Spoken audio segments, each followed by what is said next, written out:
The top 20 worst Power Ranger characters. I kind of want to watch that one. I kind of want to watch that one. But yeah, the first one, yeah, they on dick because that's not the best one. But you know, it's still a good video anyway. Kind of got to be a nerd for a second, but I shall continue being one. Well, well. Let's see what they say is the top 20 worst Power Ranger characters. Welcome to Watchmojo, and today we're counting down our picks for the top 20 worst Power Rangers characters. Guys, wake up and smell the darkness. We've done our best. We failed. For this list, we'll be looking at the most boring, annoying, or wasted potential characters from across the morphing grid. To balance out the negativity, who's your favorite Ranger?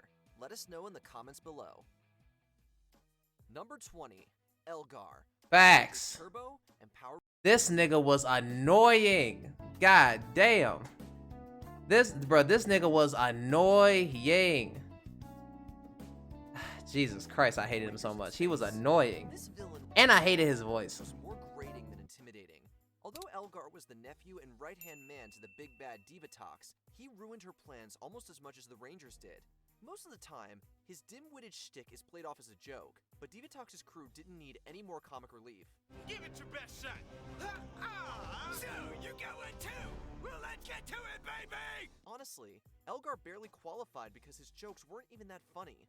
They Although weren't. fans thought they would be free of him when Turbo ended, the eye-rolling villain was unfortunately brought back as a major recurring threat during In Space 2. What are you doing here? Whatever you wish, my queen. But I don't do windows. But first, can I get a bite to eat? I'm really starving. Unsurprisingly, the added This screen nigga was time didn't annoying. make him any more tolerable. It came as a mercy when Zordon's sacrifice finally put Elgar and his bad jokes to rest. Number 19, Prince Vikar, Power Rangers Super Megaforce. If you were expecting the Didn't really leader watch of the Megaforce, so I don't know who Armada this to be guy a is. menacing adversary, you'd be very wrong. As a matter of fact, the only feeling Prince Vikar elicited was irritation. So, a Power Ranger did this to my soul. Here's the thing that kind of pissed me off when I watched a little bit of Megaforce. Just a little bit of it. They have an entire fleet up there in space just waiting. But they just keep on sending just one monster after one after one. You have an entire fleet. Just keep on going. Just keep on doing it. Soldier, the humans can fight back. Yes, apparently, yes. Well, I don't like that. Get me another commander. He was supposed to be a big threat to the Rangers, but his plans were juvenile at best. And whenever Prince Vikar fails, he tends to blame everyone but himself. Nothing highlighted the one of villain's those, huh? immaturity more than his death scene.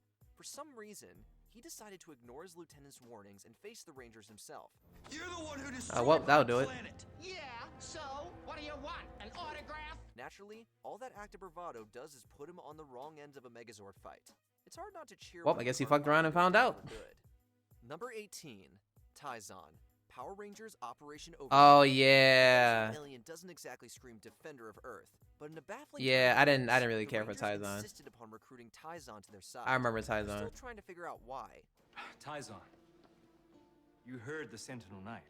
We've got a long way to go. Why don't you stay and work with us? I can't. While some might find Taizan's naivete endearing, we often found him annoying. It Yeah, didn't he was help that annoying. The character was a walking contradiction. Yep. Although he's supposedly fueled by revenge, Operation Overdrive never decided whether they want him to be comic relief or a tragic anti-hero. That's a the resulting fact. hodgepodge of a character doesn't do either archetype justice. Instead, Taizan lived on as one of the most head-scratching characters to ever pick up a morpher. Scaredy cats. Whoa, look at that.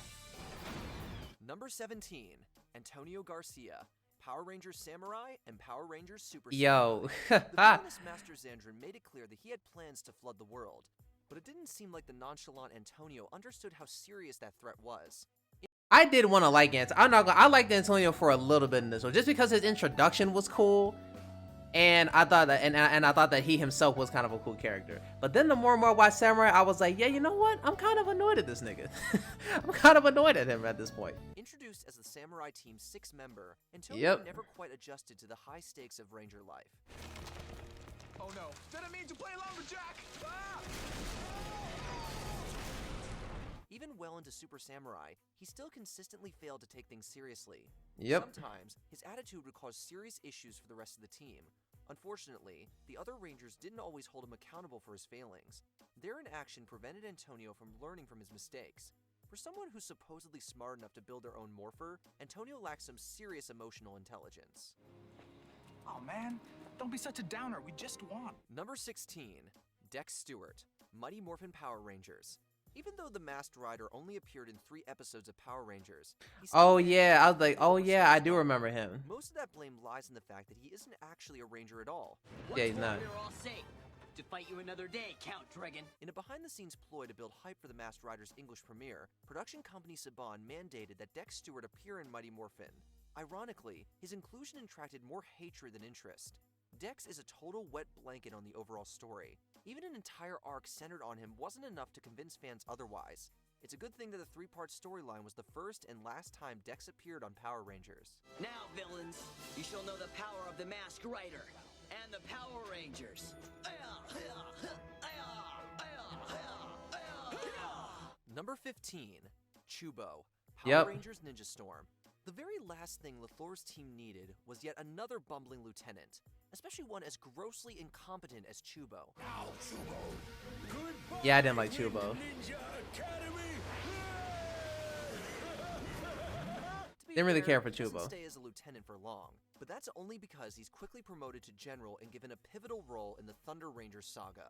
Although the show kept trying to make Chubo's antics entertaining, he just came off It as wasn't. obnoxious. Whether Yep. he's flirting with Tori or failing to capture the Rangers once again, he always ends up the butt of a bad joke. LaFleur and his lackeys are some of the most memorable villains in the franchise, but Chubo is one member of the crew that's better left forgotten. Yep. Number 14, Flit, Power Rangers Jungle Fury. I actually kind of like Flit though. This season was all about the Rangers channeling their power through animal spirits. Like He was flies, definitely annoying at some point, but I actually kind of like Flit. Flit, on the other hand, he's a fly. Not quite what you think of when you hear the name Jungle Fury. After the warrior was cursed into taking the form of a bug, he had to live inside Camille's stomach or else he'd die. Ever Yep. since the day she cursed me, I've been a fly, kept prisoner within Camille's yucky stomach. Ridiculous backstory aside, the real issue is that when Flit did show up, he never stopped talking. Yep, To put it that's nicely, why. his commentary needed some work. The feast is Like I said, that's why he was every single time there was a big fight, he just kept talking and talking and talking. Flit nearly ruins just about any scene he's in. Every time he appeared, we really wished we'd had a fly swatter. Number 13, Nick Russell, Power Rangers Mystic Force. The Mystic Force Red Ranger is the exact opposite of what you want in a team leader. Instead of being confident, understanding, and caring, Nick is very whiny, immature, and self-centered. His egregious character flaws are especially glaring when he's compared to the rest of the well-rounded cast. Don't expect him to grow up in the heat of battle either. When the going gets tough, Nick's usually the first one to give up. Stop. That is true. I'm gonna give myself up. But that was like in the beginning I'm though. gonna lose all my friends. There's something I can do to stop it. But if you surrender, you'll destroy everything that we stand for. It doesn't help that he's also the center of some of the season's dense lore, too. Sadly, the True. only interesting question posed from all Nick's screen time is why the Rangers decided to make him their leader. Fine. Well, it's Yes. kind of like just happened. Giving up. Number 12, Vipra, Power Rangers Lightspeed Rescue. Ironically, Yeah, the yeah, but crew of Viper can Lightspeed still get it. Rangers ended up facing one of the franchise's Not gonna most lie. unrealistic villains. And it's not because Viper's a 5,000-year-old demon. What completely takes us out of the show is that her acting isn't that great.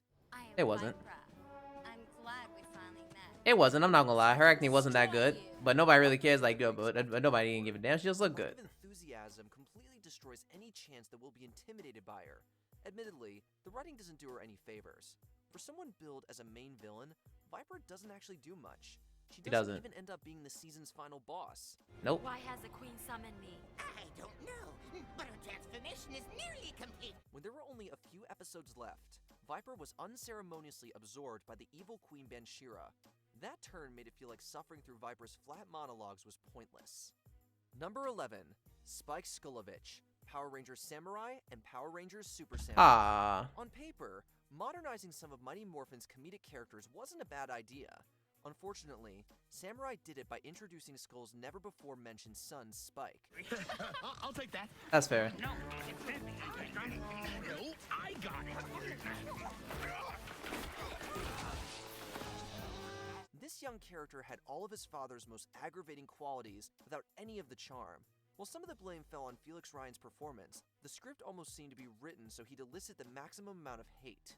Despite not being able to compare to his dad, it felt like Spike and Bulk had more screen time than the original duo ever did.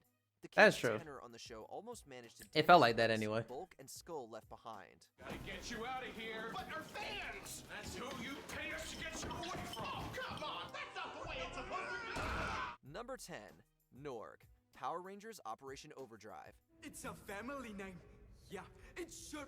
Now, granted, Norg was annoying, but that one part, like towards the end of the series, where he was kind of going off, that's when I kind of gave Norg some respect. I ain't gonna hold you.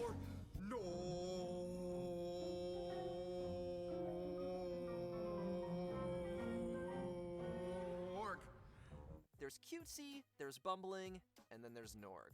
Norg is a Yeti living in the cave that Flurious takes over, and thus becomes Flurious' servant, though Norg sees it as I don't know one of why, his to be friends. honest. That was also one thing that made me like curious, like why are you even keeping him around? Nature can often come off as more cringeworthy than lovable, especially when he has a voice like Big the Cat. It may only be a lump of coal now, but if I sit on it for 1,000,000 years, it'll be a priceless diamond.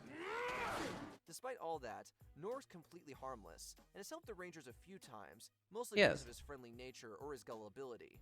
After being disowned by his so-called friend in the finale, Norg redeems himself by rescuing the Taizon's girlfriend. But why did he need redemption? He wasn't that evil to begin with. He really wasn't. He just kind of existed in all this. Fought off half a dozen chillers and saved her. Number 9, Richie, Mighty Morphin Power Rangers. Honestly, Rangers fans, we don't blame you if you don't remember Richie. He first I don't. appeared as the new kid in Angel Grove working for Ernie at the youth center. Richie was friendly enough to everyone, especially Trini. Would you like to study with me later, for the test? Sure. R.I.P. I like that. He also made a perfect red herring for the White Ranger, even though we all knew it was Tommy. However, after Trini's actress left the series, Richie just disappeared, never to be seen or mentioned again. It was disappointing that we sunk so much time into a character that had less effect on the plot than Bulk and Skull do in an average episode. If they ever reboot Mighty Morphin, we doubt Richie will make the cut. Don't ever reboot Mighty Morphin, by the way. Don't do it. There's really like a movie that's supposed to come out with like them in it, but yeah, don't ever reboot Mighty Morphin. Leave it there. Do you want to join us? Tired of all these niggas just taking all these old shits that we like as kids and just ruining the motherfuckers. Like, stop doing that shit. Just come up with something new. Thanks, but I can't. I gotta get home. Man, we're still unpacking for the move. Number 8, Sam, Power Rangers SPD. This Yeah. isn't the first time we've met, and it Yeah. won't be the last. Early in this futuristic season, Z befriended a little boy who was teased because of his teleportation powers because she knew the feeling. He confidently stated, I'm gonna be like you. Whoa! I'm gonna be a Power Ranger. and it turns out he was right on the ball. Later in the series, an older Sam from the future travels to the present to aid the team as the Omega Ranger. Unfortunately, Yep. the journey turns him into a glowing ball of light when unmorphed. This ensured that the Rangers could barely interact with him properly. Okay, that's gonna take some getting used to. While Sam is a much-needed ally with his own Megazord and futuristic morpher, he has absolutely no character development whatsoever. He's just a hollow, glowing ball. Literally. See Very you true. around, guys. Number 7, Mentor G, Power Ranger Samurai. Oh, I like and Super Mentor. Samurai. It pains me to say it, but I don't think you're truly ready to become a samurai. While he's not the worst mentor, we'll get to that later, G isn't that deep of a character. Throughout the show, we learn that he's experienced in symbol training, is apparently Jaden's guardian, and has a motorcycle. Just because. But we don't often get to dive deeper than that. He also isn't that great of a leader either. He's got mad skills. I'm impressed. Yes, Jaden's one of the best that's ever been. I was talking about Kevin. G's mentoring includes doing things like showing favoritism towards Jaden and forcing someone to get over their trauma. Stop your nonsense and eat this sushi. See? You're cured. At this point, we believe a sensei turned guinea pig can mentor better than G ever could. It's also worth mentioning that his actor previously portrayed Emperor Grum on SPD. Oh yeah, that's true. The villain feels more likable than G. Number 6, Animus/Kite, Power Rangers Wild Force. Yeah. What am I supposed to remember? There's being environmentally conscious, and then there's being a hypocrite. Animus is the godlike Megazord destroyed by Master Org 3,000 years ago. Though his spirit helped the Rangers several times, his reincarnation ruins his character. He returns disguised as a little boy named Kite, who befriends the Rangers, but quickly flips out over pollution. The Power Rangers fight to protect the Earth, but humans are the ones destroying nature. Be quiet. A kid shouldn't talk like that. It doesn't matter whether you're a kid or an adult. This is important. Convinced that humanity isn't worth saving, Animus reveals himself and takes away the Wild Zords, aka the only things helping to protect the Earth. Yep. How can we ever defeat the orcs without our Zords? That is your problem, not ours. And that to me was crazy. Next episode, claiming that it was a test to see if they were dedicated, despite already showing their dedication dozens of times prior. I was about to say, like, even that I found to be bullshit. I remember watching this. I was like, that's bullshit. They never like faltered on like their goal in the first place. It's just that you didn't like how they were going about it. You didn't like the fact that humans were, you know what I'm saying, like we're polluting the earth and all this type of shit. But it's like, that's not the Rangers' fault. They're actually doing what they're supposed to do. But he just got upset for no reason. And just took away and said, that is a test to see if you, nigga, what? So you did this for no reason, like essentially for no reason, and put the Rangers in a very, very bad predicament. Like for no reason, literally no reason. There was no reason to do that. And I was like, all right. But yeah, that was annoying. Seriously, this self-righteous act destroys any sympathy we could have had for what happens with him later. Yeah, when that happened, I didn't care. I didn't care. I was like, well, that's that. 5. Troy Burrows, Power Rangers Megaforce and Super Megaforce. I do not know this one. It's morphin' time! The 20th anniversary seasons garnered very split reactions from fans. Part of the blame comes from the Red Ranger. Troy was the new kid in town who had recurring dreams about the upcoming legendary battle. In the beginning, he is chosen to be the Red Ranger simply because he's met with adversity. Not that we know what said adversity is. On top of a bland character, we also have bland acting. Dreams are the things humans wish for and believe in. They are the goals each of us hope to achieve. Actor Andrew Gray was either constantly brooding or barely showed any emotion. Additionally, it didn't help that he delivered his lines more robotically than the actual robot in this season. You have a mission to fulfill! Troy is living proof that looking like a leader means nothing if there isn't good enough acting and writing behind you. Damn. That's tough. Super Mega Rangers, that's a super mega win. And stop saying that. Number 4, Justin Stewart, Power Rangers Turbo. Dang, really? I'm the new Blue Ranger. I kind of like Justin. Cool or what? Justin was a 12-year-old prodigy in high school, just go with it, who found out who the Rangers were. He was subsequently recruited by Zordon to take the injured Rocky's place as the Blue Turbo Ranger. As you can expect, the young kid wasn't as mature as his teammates. This meant the storylines that were centered around him often felt low stakes and juvenile. He also felt out of place next to his teenage teammates. Whenever Justin hung out with his friends, it felt like they were babysitting him. Fans might have been able to give him a pass if he was only around for one season, but seeing him to be chosen as the Turbo Ranger twice really made him infamous. Justin, you need some help over there? No, I don't know if I agree with this one. I actually like Justin. Diva Talks. That wasn't really like much because, like, I mean, he's literally a kid. Like, he's like, you know, he's 12. They were like, what, like 16? Like 15, 16? Yeah, like, of course he's going to beat the kid out of all of them. He is a kid. So yeah, I don't know if I necessarily agree with that one. I actually like Justin. I don't know if anybody else like hated Justin, but I actually like Justin. Power Rangers Turbo. You know you're a pretty bad. Diva Talks was annoying. Repulsa can't stand you. Facts. To you, Diva Talks. Better listen to Nicki Minaj. Diva Talks was the evil pirate queen who wanted to conquer the Earth. Why? Because the Rangers ruined her wedding with a volcano monster. Yes, she was that petty. Not only that, but the members of her army, especially her— Yeah, that was from the movie. That was literally from the movie. Bumbling nephew, were pretty pathetic. Somebody who wouldn't even lift a little finger to fight. I'm so brilliant. On top of that, her plans were completely moronic. For the first half of the season, she would frequently plant bombs all over the city, but she always gave them long timers that allowed the Rangers to find and defuse them. Despite her petulance, idiocy, and pitiful lackeys, she's the villain that ultimately destroys the power chamber. That's honestly pretty embarrassing for the heroes. Bye-bye, Ranger.